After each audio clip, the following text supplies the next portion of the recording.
ಇವತ್ತು ನಮ್ಮ ಜೊತೆ ಬಿಗ್ ಬಾಸ್ ಮುದ್ದು ಲಕ್ಷ್ಮಿ ಅಶ್ವಿನಿ ಅವರಿದ್ದಾರೆ. ಅವ್ರನ್ನೇ ಮಾತಾಡ್ತಾ ಹೋಗ್ತೀನಿ. ಮ್ಯಾಮ್ ನಮಸ್ತೆ.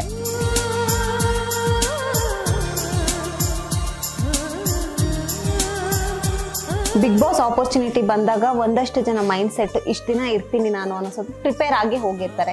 ಯಾವ ಸೀಸನಲ್ಲೂ ಆಗದಿರೋ ಮಾಸ್ ಎವಿಕ್ಷನ್, ಯಾವ ಸೀಸನಲ್ಲೂ ಆಗದಿರೋ ಎಕ್ಸ್ಪೆಕ್ಟ್ ದಿ ಅನ್ಎಕ್ಸ್ಪೆಕ್ಟೆಡ್, ಯಾವ ಸೀಸನಲ್ಲೂ ಆಗದಿರೋ ಜಂಟಿ ಒಂಟಿ ಈ ಸೀಸನ್ನಲ್ಲಿ ಆಯಿತು. ನೀವು ಮತ್ತೆ ಧ್ರುವ ಅಂತವ್ರು ಒಂದೇ ಸೀರಿಯಲಲ್ಲಿ ಆ್ಯಕ್ಟ್ ಮಾಡಿದ್ರಿ, ಬಟ್ ಅಲ್ಲಿ ಮಾತಾಡ್ತಾ ಇರಲಿಲ್ಲ, ಯಾಕೆ ಅನ್ನೋಂಥದ್ದು? ನನ್ನ ಜಂಟಿ ನನ್ನ ಬಿಡ್ತಾರಲ್ಲ, ನನ್ನ ಜಂಟಿ ಜೊತೆ ಮಾತಾಡಿ ಸುಸ್ತಾಗ್ತಿತ್ತು, ಅವ್ರ ಮಾತು ಕೇಳಿ ಕೂಡ ಸುಸ್ತಾಗ್ತಿತ್ತು. ಹಾಗಾಗಿ ಬೇರೆಯವ್ರ ಹತ್ರ ಹೋಗಿ ಮಾತಾಡೋ ಅಷ್ಟೆಲ್ಲ ಎನರ್ಜಿ ಉಳಿಸ್ತಾ ಇರಲಿಲ್ಲ.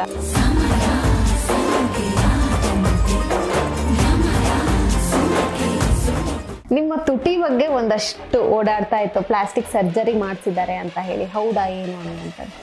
ಲಿಪ್ ವಿಚಾರನೇ ಇಟ್ಕೊಂಡು ಇಷ್ಟು ಮಾತುಕತೆ, ಇಷ್ಟು ಕೊಟ್ಟಿರೋ ಇಂಟರ್ವ್ಯೂಸಲ್ಲೇ ಓಕೆ, ಇಷ್ಟು ವರ್ಷ ನ್ಯಾಚುರಲ್ ಆಗೇ ಇದ್ನಲ್ಲ, ಇಷ್ಟು ವರ್ಷ ಯಾಕೆ ನೀವು ನಮ್ಮ ಮನೆಗೆ ಬಂದಿಲ್ಲ, ಟೆಲ್ ಮಿ ಅಬೌಟ್ ಇಟ್. ಇಷ್ಟು ವರ್ಷ ಯಾಕೆ ನಾನು ಮಾಡಿರೋ ಕೆಲಸಕ್ಕೆ ಅಪ್ರಿಷಿಯೇಷನ್ ಕೊಟ್ಟಿಲ್ಲ,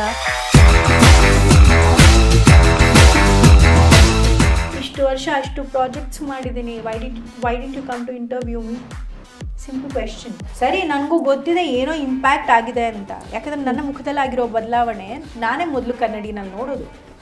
ಓಕೆ, ನಾನು ಫುಲ್ ಗ್ಲಾಮರ್ ವರ್ಡಿಗೆ ಹೋಗ್ತಾ ಇದ್ದೀನಿ, ಫುಲ್ಲೆಲ್ಲ ಟ್ರೀಟ್ಮೆಂಟ್ ಸಿಗುತ್ತೆ, ಹೇರ್ ಸ್ಟೈಲ್ಗೊಬ್ಬರು ಸಿಗ್ತಾರೆ, ಮೇಕಪ್ಗೊಬ್ಬರು ಸಿಗ್ತಾರೆ.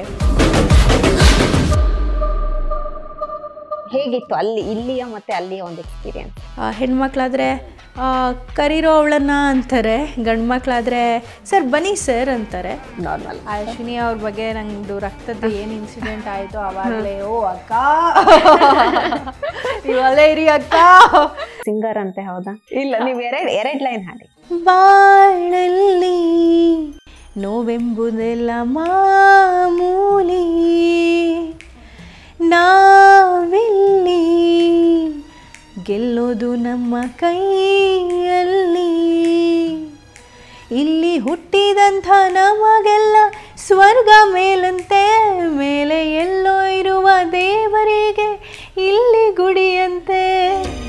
ಚಿತ್ರ ವಿಚಿತ್ರ ಕಣೆ ಲೋಕವೇ, ಆರಾರು ಆರಿರಾರು